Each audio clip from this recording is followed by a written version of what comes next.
Oh, very much so. And actually, it's almost, I wouldn't say, let's say 50-50 Cutler and Gase, because this Gase was his fifth offensive coordinator, and I just think at this point, well, I don't think, as a matter of fact, Jay, he and Kristen Cavallari just having another child, all of a sudden he's 31, 32 years old, and I think the soil that really wasn't very fertile before that, in comes Adam Gase with some cred just from having been around a top quarterback like Peyton Manning and a top head coach like John Fox. I think they came in here just the right time when this guy was ready to listen.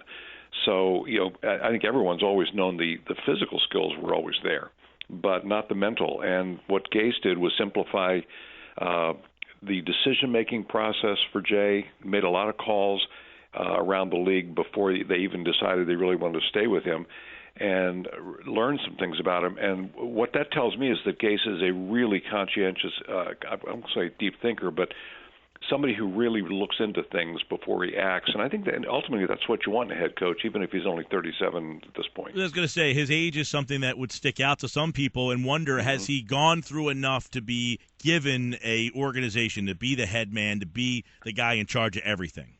That's a great question. I'm not sure. I don't know, and having spent time with him in different places, like him a lot personally, and he seems older than his years, if that sounds, I don't mean to be patronizing here, but there's a calmness to him, so he may be better than your typical. I mean, some people are still at 35, 37, they're still running wild in life, and Adam is not that kind of guy. The bigger question would be, has he seen enough? He was in Denver. He was a receivers coach for 2 years under Mike McCoy, and then followed. And when McCoy went to San Diego, took over as the OC. But that's hard to argue with the presumption that Peyton Manning was the OC in Denver. But he came here and he clearly impressed Cutler and a number of other players. And again, maybe the bar was set low because of Mark Trestman being here last year, but. Yeah, I don't know that, and yet isn't there a little – sometimes if you really think, ooh, this is the guy, what you want to be is the guy who discovered so-and-so. You want to discover that guy before he becomes the guy. So I would respect an organization who looks at this guy, not just because he's young, but say, I think this guy is a rising star, and let's take a chance on him. He's not a flighty guy. This is a guy, like I say, he's a mature – you have to be to appear. I mean, he's not all that much older than Jay Cutler, but he is actually a pretty solid leader. And in Chicago, the reality is, and even in Denver, Fox is defensive coach. He's a head coach, and they're always in charge of everything. But Adam is really the head coach of the offense in Chicago. Yeah, and I guess one question is, obviously, when you come to a place like Philadelphia, it is not the easiest place for a coach to jump right into. There's a lot of scrutiny here. What kind of personality does he have to be able to handle it? I think that's one of the things that Chip Kelly really had problems with. He just could not deal with the media. Yeah, and I'm from Philly, so that I got some familiarity with that, and not that I've ever been tried in, let's say, by a justice of the peace under the stands, but what kind of place the old vet was. That kind of axis of evil, if you want to call it fan evil, from Philly up to New York and on to Boston, it's a tough crowd, and I don't think that's an unreasonable question. I think Adam's a tough guy, but he hasn't been places.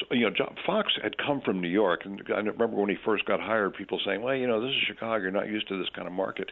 You haven't been in just Carolina and then Denver." And he kind of cocked his head like a cocker spaniel, and said, "Huh? I was in New York. It doesn't get much worse than that." I'm not sure Adam Gase has had quite the experience that Fox has at that level. Yeah, I'm not sure you can ever get ready for it, especially if you lose. Then oh my God, because you're kind of on a honeymoon for at least the first 4 to 5 hours when you get there. But after that, you better start winning pretty quick in Philly. Yeah, Chip won 20 games his first 2 years, 6 wins in this third year. He's out the door. John Mullin with us, CSN Chicago. If you look at Adam Gase, and from what you know of him, is he a guy who would want to go into a situation, do you think that, hey, Ryan Tannehill's here, I like that. Sam Bradford, I like that. Do you think that his next quarterback will be a big factor in his decision? Yeah, I do. I also think there's more to this than people sometimes we tend to look at it only in kind of a through a pipe, and we don't see other things. And Adam is somebody who, he and his wife are going to weigh this thing. This is not somebody who's just a career football over everything. And they really like, for example, where they live, just north of Chicago, a nice little smaller town. It's going to have to be a good situation, both football-wise, organizational-wise, and city-wise. So, I always point out to people, Ron Rivera went through 9 interviews before he finally got a head job. Adam may be the hot guy, but let's say, do you want to go to Philadelphia? I'm not picking on Philly, but gee, the good news is you got a job in Philadelphia. The bad news is you got a job in Philadelphia. So I think he's going to take a solid look at what the options are. And, if they keep winning and they keep getting better, he's already the quarterback whisperer. So, a lot of organizations are going to always have a spot for him.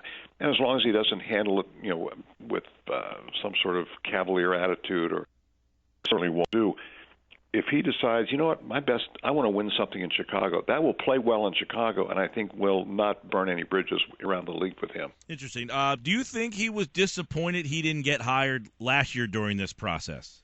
Yeah, I think a little bit. And yet, he's also the kind of guy, we had this conversation, you learn from everything, so he didn't dwell on it and really threw himself into, and I think what he saw as an opportunity to move out from under the shadow of Peyton Manning. This is really my chance. It might have been nice to get, well, of course, the 49ers beat the Bears, but in looking at San Francisco, that's when God wants to punish us sometimes, he answers our prayers. If he had sent him to San Francisco, I think Adam would be really miserable from the way things worked out there.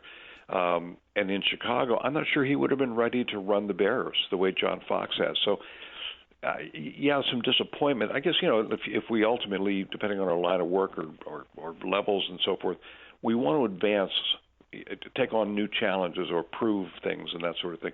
Adam, he's a normal guy in that respect, but I know he did not dwell on what he didn't get. He really threw himself into what's happening here.